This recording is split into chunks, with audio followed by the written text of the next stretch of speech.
Hey there and welcome. Ever wonder what the secret blueprint is for, well, everything alive? Today, we're going to shrink down and take a look. We're talking about what builds the tallest tree and what builds you and me. So think about this for a second. How on earth does a single tiny cell become something as massive as a giant tree or as complex as a human being? I mean, really, how does that happen?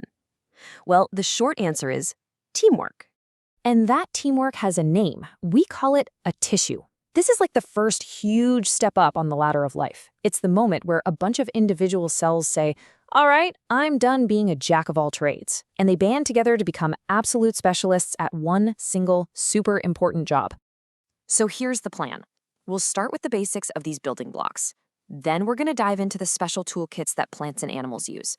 And finally, we'll see how it all clicks together to build, well, a whole living thing. All right, first up, the plant kingdom.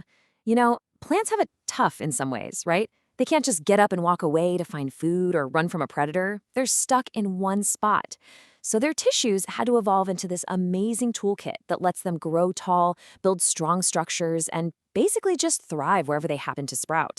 When it comes to plant tissues, you can basically break them down into two main jobs. First, you've got the growers.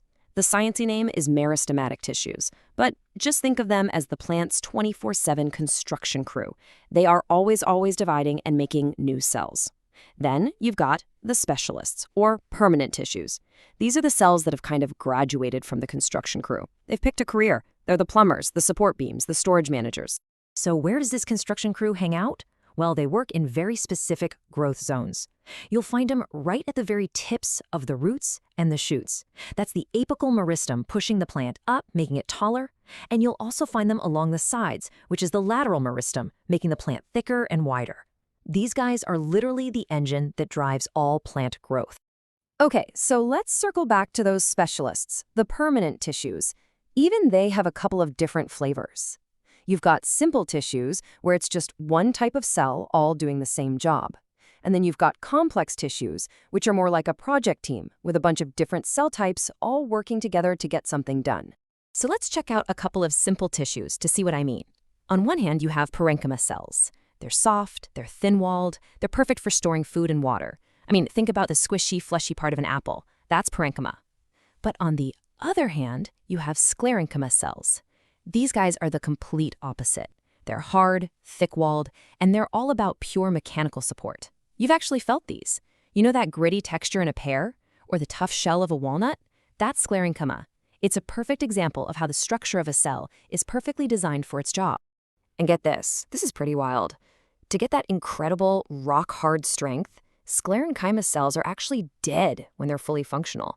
Yeah, you heard that right. Their cell walls get reinforced with this super tough stuff called lignin, which basically turns them into tiny, microscopic rebar pillars holding the whole plant up. How cool is that? Okay, now for the complex tissues. These are the plant's internal plumbing system, the whole shebang. You've got the xylem, which is basically the water pipes. It's a series of tubes that pulls water and minerals up from the roots all the way to the leaves. And then you have the phloem, which is the food delivery service. It takes all the sugary food made in the leaves during photosynthesis and sends it out to every other part of the plant that needs energy. All right, that's enough about plants. Let's switch gears completely and jump over to the animal kingdom. Our world is totally different, right? We're all about movement, about thinking, about reacting to our environment. So it makes sense that our tissues would be built for a completely different set of jobs. And you know what? For animals, it all comes down to just 4 basic types. That's it. Everything in your body, from your brain to your big toe, is made from some combination of these 4: epithelial, connective, muscle, and nervous tissue. This is the master blueprint for building an animal. So what do? Let's do a super quick breakdown. Epithelial is the covering. Think skin and the lining of your organs. Connective is the supporter. It holds everything together, like bone and even blood. Muscle is the mover. Pretty self-explanatory, it's what makes you move. And finally, nervous tissue is the communicator. It's the body's wiring, sending messages everywhere. So let's dive a little deeper into that first one, epithelial tissue. Imagine these cells just packed together, shoulder to shoulder in these really tight sheets. Their main job is to form a protective barrier. Your skin is the most obvious example, right? It's your first line of defense against scrapes, dirt, and microbes. But this tissue also lines all of your internal organs, giving them a nice, smooth, protective layer. Okay, on to the movers. Muscle tissue. The big question here is who's in control? Some muscles are voluntary. You decide to move them. These are your skeletal muscles. When you decide to pick up your phone or walk across the room, that's them. But then there are the involuntary ones. Smooth muscle, which is in your stomach and intestines, and cardiac muscle, which is your heart. They just do their thing automatically. You don't have to sit there and think, okay, digest, beat, digest, beat. Thank goodness, right? That would be exhausting. And if you look at them under a microscope, you can totally see why they work differently. Skeletal muscle is made of these long cylindrical fibers that have these visible stripes or striations. They're built for power.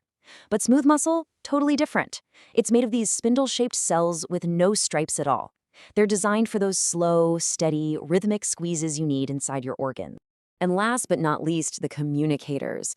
The star player of the nervous system is, of course, the neuron. The best way to think of it is as a piece of living wire. It's got these branches called dendrites to receive signals, and then this long tail called an axon to send signals out. Now imagine billions of these all wired together. What you get is a living internet inside your body that controls literally everything. Your thoughts, your senses, what you feel, what you do. Okay, so we've looked at the individual puzzle pieces for both plants and animals. Now let's zoom back out and put it all together. Let's see how these amazing building blocks actually assemble to make a whole, functioning organism, like you. And really, it all follows this beautiful logical order.